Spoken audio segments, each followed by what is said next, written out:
can't believe I forgot to tell you guys about this. All right, so we all know I go to Vegas a pretty fair amount, usually like once a month or so. I usually go to Vegas on my way back from LA. Now, as much as I gamble, I am a very firm believer in gambling responsibly. I believe that the second that you put that money down, whether you're at a table or you're at a slot machine, like the second that you insert any money whatsoever into the casino ecosystem, you need to consider that money spent. If you happen to win money, then that's like the coolest thing ever. But like, if you don't, like, there's no like working your way back up. Like you spent that money. I also have a personal rule for myself, which I promise this is relevant. I always take the money that I am willing to spend gambling to Vegas with me in cash. Anyway, so I worked for like a week in LA last week, leading up to this past weekend. I decided to stop in Vegas because I wanted to do some stand-up there, and I also just wanted a little break-sees after working my ass off for a week. So I go to the MGM Grand. The thing is, I am a blackjack player, and I take my blackjack very seriously. So the best place out of the major casinos on the Strip, not including local spots, which are depressing.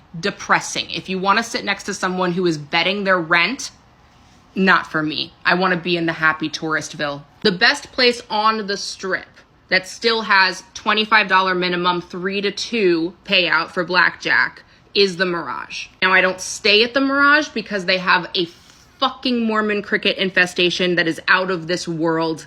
If you're standing by the guest elevators in the Mirage and you listen, you can hear them chirp.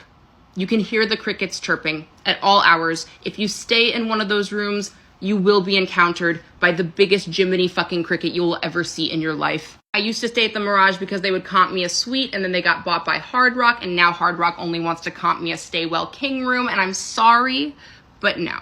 Not if there's a cricket involved. So it is a habit of mine to stay at a hotel that comps my room and comps me a good room, and then I go over to the Mirage to play my blackjack. Now, I did that day one of Vegas this trip, and it went horribly for me. I think it was the crickets. Very hard to focus when above all of the lighting systems is little whatever cricket little rubbing their little feet together like little motherfuckers. So the second day I wake up and I'm like, I'm sorry, I'm not going back to the Mirage, but I'm walking around the floor of the MGM Grand, and I was there a few months ago, and I remember distinctly that it was like the worst place to play blackjack because everything was automatic shuffle. I hate automatic shuffle machines. And the only true, like, actual decks, you know, blackjack that they had were, you know, terrible ratio, like 6 to 5 with like a $50 minimum. And I was like, ew. But I'm walking around the casino floor and I start to notice that every table, regardless of if there's a automatic shuffle machine at the table or not, they are all hand shuffling. Now, this is unheard of, and this gives you the best odds in blackjack.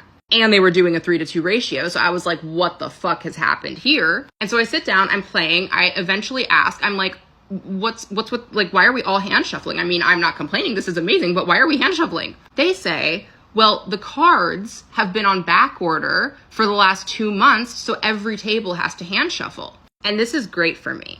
This is great news. So I have the best time of my life playing blackjack at this casino that I will never have that opportunity again, because as soon as they get those cards, they're going to go back to having shit odds and everything's going to be automatic shuffle again. Now I do my thing. I go to bed for the night. I'm satisfied with what I have done. I am done gambling. I'm leaving the next morning and I have absolutely no intention of spending any more money on gambling. The next morning, I get out of my hotel room with all my stuff.